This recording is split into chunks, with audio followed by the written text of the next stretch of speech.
welcome back to Pokemon episode summaries. Today, I'll be doing episode 261, Entei at your own risk. The episode begins with Ash and the gang making their way to Mount Silver, with Larvitar currently sleeping peacefully in Ash's backpack,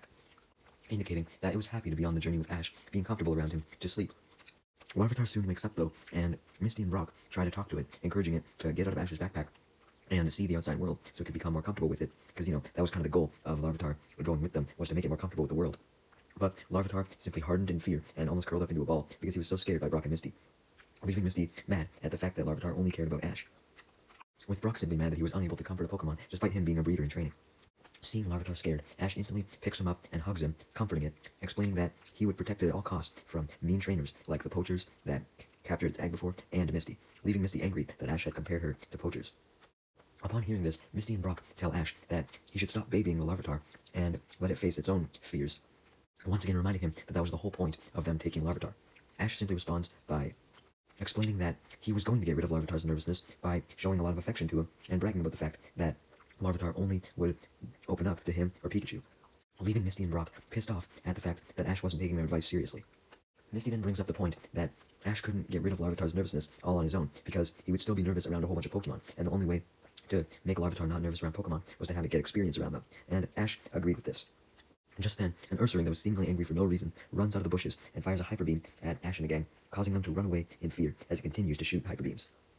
To make matters worse, Ursaring follows Ash and the gang as they run through the woods, but eventually Ash and the gang are able to lose it in some trees, and they stop and catch their breath, breathing a huge sigh of relief.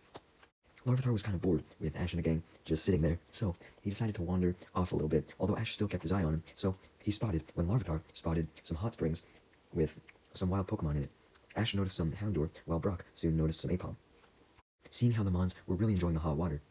and how there was also a place in the hot spring that no wild Pokemon was occupying, Ash immediately ran towards the hot spring to test the temperature of the water, only to trip on a wire, which triggers an alarm on a computer that was hidden in some bushes. Ash and the gang, unbeknownst to the laptop's existence, look around for the source of the alarm, only to see a boy come out of the bushes and scream, "Entei's here,"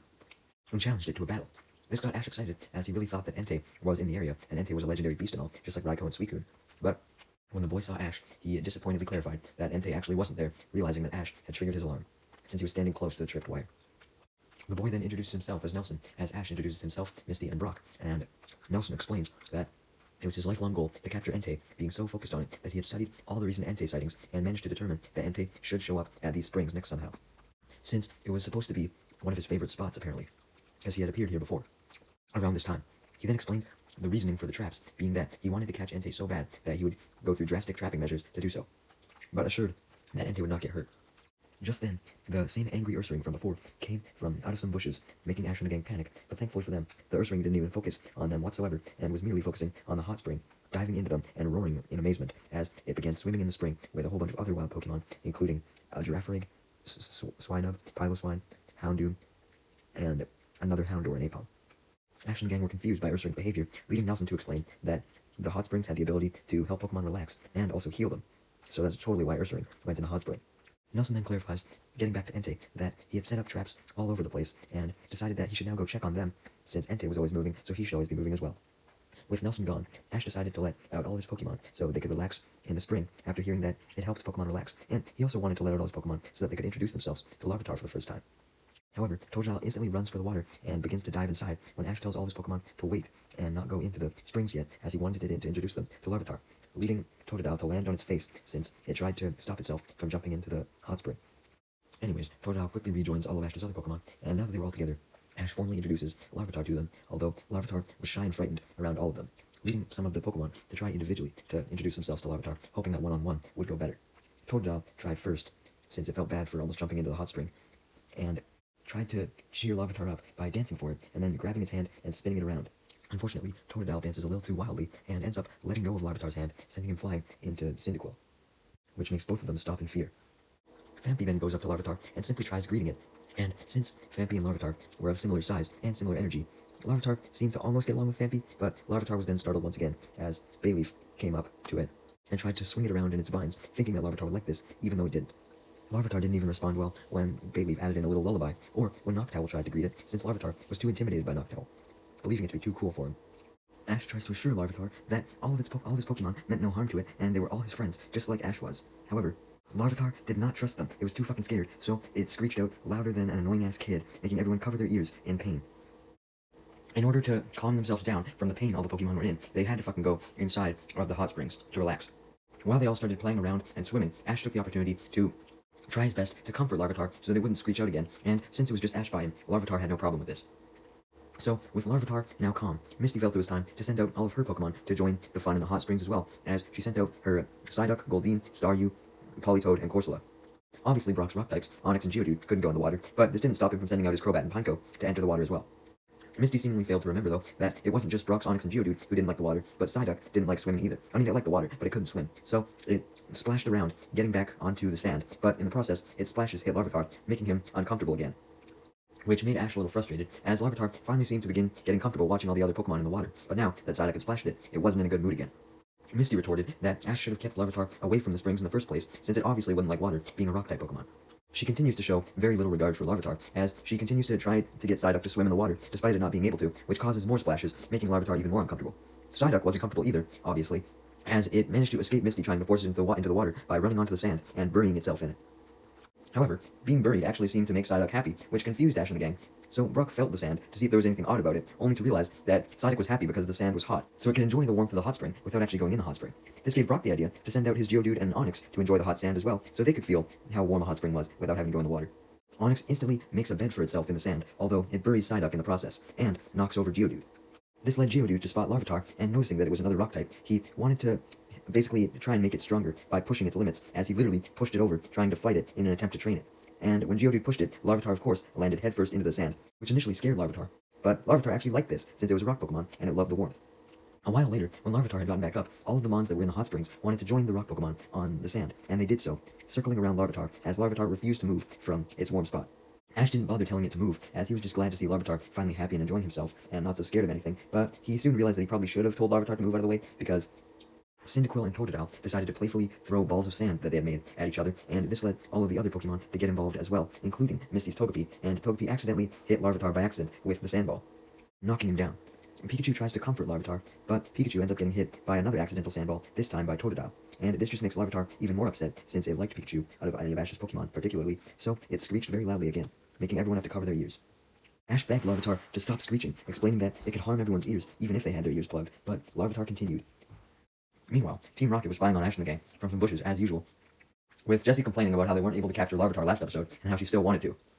As for James and Meowth, though, after having heard Larvitar scream, they were hesitant, claiming that they didn't need another screamer in Team Rocket when they already had Jessie, who was an annoying bitch constantly screaming. Jessie reminds James and Meowth, though, that they didn't just have to take Larvitar, they could also take all of Ash and the gang's Pokemon, because they were all out right now. So, with that, Meowth and James agreed to capture Larvitar and the rest of the Pokemon, as Meowth came up with a plan he called the Afterbath Smoothie Plan. What did this plan entail, you may ask? Well, it started with Team Rocket in salesman disguises coming up to Ash and the gang in a Miltank truck and offering free smoothies, and a variety of other refreshments, including Miltank milk, claiming that they were giving them away for free because they wanted people to taste test them, and they knew that Ash and the gang would be the perfect taste testers because they had just gotten out of the hot springs. Although, Team Rocket then blew their cover somewhat, as they couldn't help but do their motto, and Misty and Brock recognized it, making them become suspicious not only of the motto, but also how excited these salespeople, quote-unquote, seemed to be giving away free samples. No business person should be that excited to give away free stuff. Ash, however, was not suspicious at all, as his thirst was clouding his judgment, so he excitedly began walking to the van to see what all the refreshments that Team Rocket were supposedly offering. Misty and Brock tried to stop Ash, explaining that they were suspicious and didn't even want to think about buying anything from Team Rocket, but Ash didn't understand what they were talking about, not knowing the sales vendors' true identities, as he continues to urge Misty and Brock to come with him into their truck, but they refuse once again, leading Ash to go into the truck with only all of his Pokemon, who were thirsty as well, shrugging off Misty and Brock's warnings not to. Of course, Ash is shocked to see no drinks in the truck, and instead just an empty compartment, as the door to the compartment then shuts, and Team Rocket reveals themselves, throwing off the disguises, and drive off, with Ash and his Pokemon still in the truck, causing Team Rocket to taunt Misty and Brock, essentially making fun of them for having such a dumbass friend, although commending them for realizing that they were Team Rocket, unlike Ash. Misty and Brock were fed up with the taunts and tried to chase after Team Rocket's truck, but it was going too fast. As for Ash and his Pokemon, still in the back of the truck, since Team Rocket had only revealed themselves to Brock and Misty, he banged on the door, demanding to know who was responsible for capturing him and who the identities of the salespeople were, leading Team Rocket to open up a little hatch from the driver's compartment where they were, and where they revealed themselves to Ash, taunting him like they did Brock and Misty, calling him stupid. Ash, just like Brock and Misty, were tired with Team Rocket's taunts, so he ordered his Pokemon to bash the door so that they could escape. However, even though all of Ash's Pokemon with the exception of Larvitar, since it was too young to do any real damage, were able to bash the door. None of them could even make a dent on it, even Bayleaf, with its strong leaf. So Ash himself tried to help out by punching the door, but he couldn't make a dent in it either, so he had Pikachu try Thunderbolt, which unfortunately only backfired as it electrocuted Ash and all of his Pokemon, but not Team Rocket, since the driver's compartment of the truck was electric-proof, of course. As Team Rocket bragged about their electric-proof truck, Bayleaf tries a Razor Leaf, but it does nothing, so Cyndaquil tries a Flamethrower, which only slightly burns the metal door, but not enough to actually do much damage to it. However, Ash then remembers back during the Lugia arc, when he managed to free the Lugia from that cage by using a combination of Totodile's Water Gun and Cyndaquil's Flamethrower, or rather just fire and water attacks combined in general, so Ash gets the idea to do the same here, so that the metal would be forced to expand from the fire and shrink from the water, as he commands Cyndaquil to use Flamethrower again, and Totodile to use Water Gun, and the attacks combined, along with the fact that they were repeated multiple times, they were able to severely damage the door, allowing Bayleaf to fully burst it open with a Razor Leaf. There was still a bit of a problem though, as the truck was still moving, so Ash and his Pokemon would have to jump from the truck while it was still trudging along. Thankfully, Noctowl was able to do this quite easily, as it could just fly out of the truck while it was still moving, and he grabbed Cyndaquil and Phanpy, bringing them out as well. As for Ash and the rest of his Pokemon,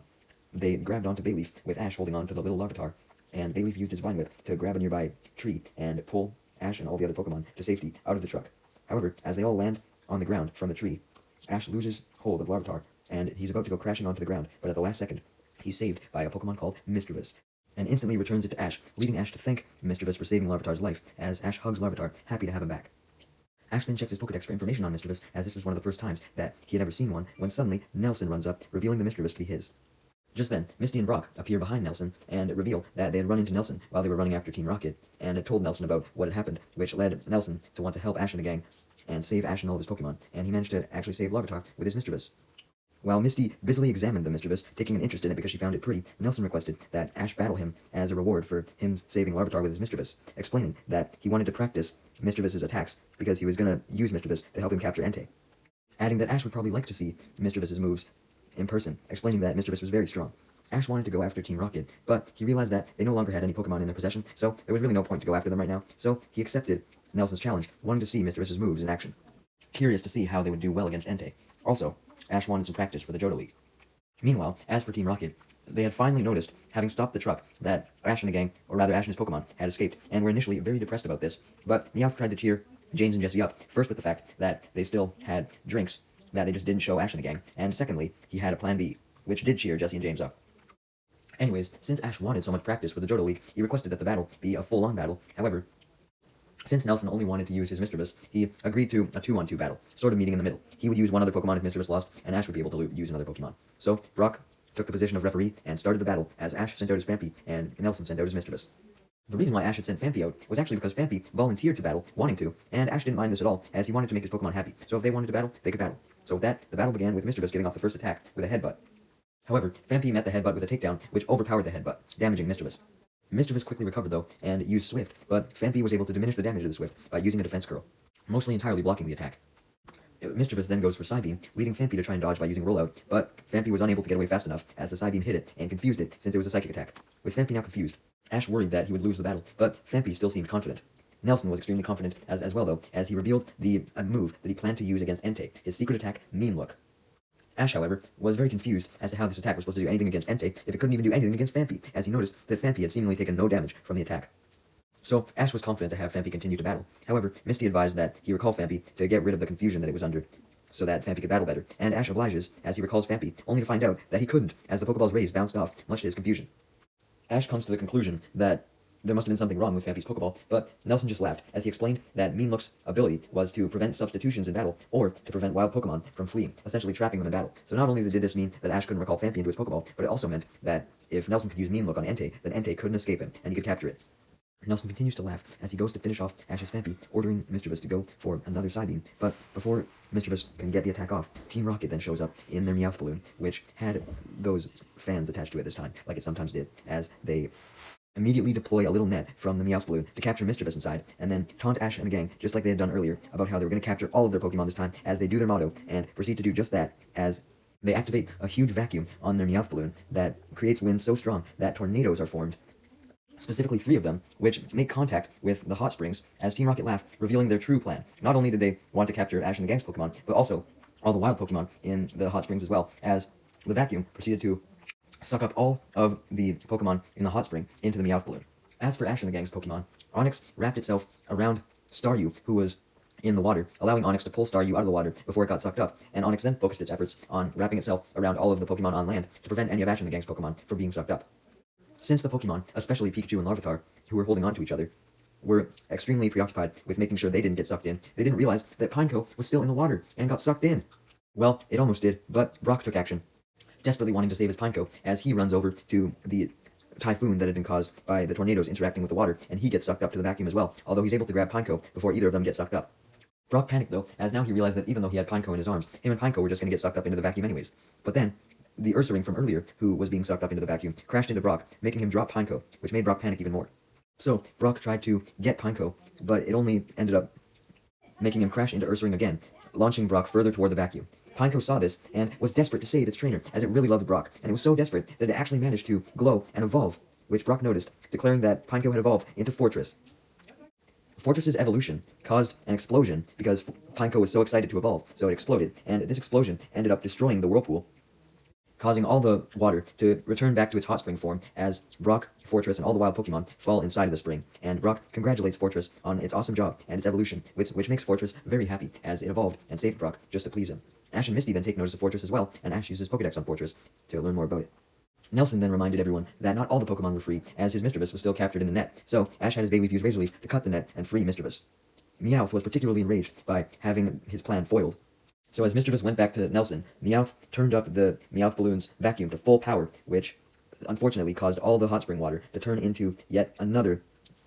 huge whirlpool that was spinning even faster thanks to the vacuum speeds.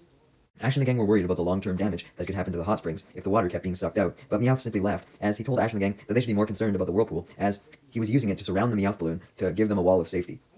Meowth just laughed some more as Ash and the gang and Nelson direct their attention towards the whirlpool, trying to destroy it so that Team Rocket didn't have any protection, as they ordered literally all of their Pokemon to attack the whirlpool.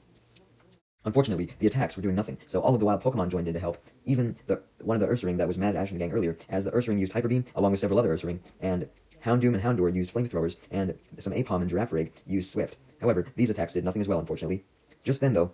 since Nelson still had his computer on him, it started to beep, indicating that one of the wires that was hooked up to it had been tripped, and he then realized that the wire that had been tripped was coming from a nearby mountain where he had placed one.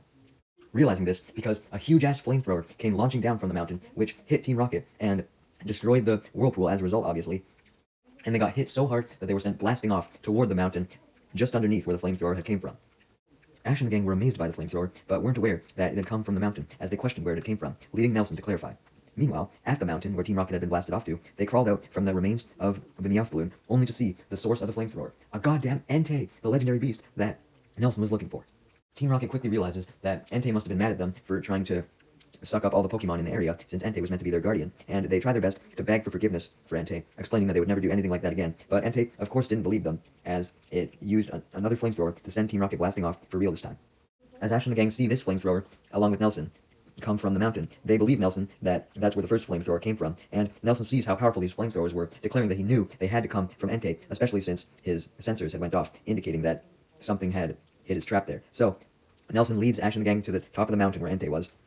as Nelson then finds Entei and challenges him to a battle, and Entei surprisingly doesn't immediately run away, presumably wanting to see if Nelson was strong, since Nelson had the ability to find it, and Entei might have been impressed by this. So, Nelson sends out his Misdreavus to battle Entei just like he had planned, also using Mean Look like he had planned to keep Entei trapped in the battle so it couldn't escape. So now, this allowed Nelson to actually attack the Entei, as he had his Misdreavus use Swift, but Entei was too strong to even be affected by the Swift anyway whatsoever, leaving Ash and the gang's Pokemon, especially Larvitar and Pikachu, immensely impressed by Entei's strength. Misdreavus then tries to go for a Psybeam, but that doesn't work either, as Entei literally just shakes it off.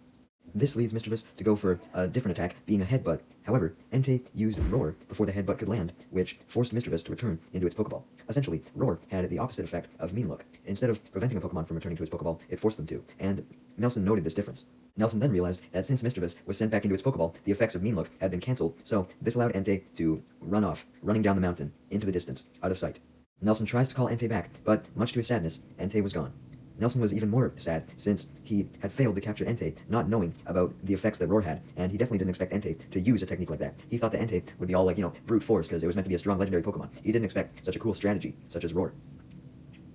However, Nelson didn't stay sad for long, as he got up from his ass and declared that upon seeing Entei use that cool roar trick, it only made him want to catch Entei even more, so he declared that he was going to stay in the area as long as it took for him to capture Entei.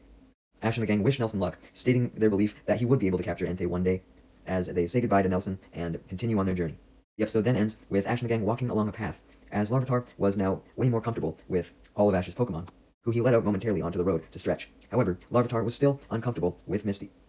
as well as Brock. Misty questioned why this was, leading Brock to suggest that Larvitar may have been impressed by all of the Pokemon's skills against the Whirlpool, leading Misty to try and convince Larvitar that it should be impressed with her as well, as she helped her Pokemon with the Whirlpool. However, Ash simply laughed, explaining that even he was afraid of Misty sometimes, so there would be no way that Larvitar would ever be comfortable with Misty, although he was confident that Larvitar would eventually warm up to Brock.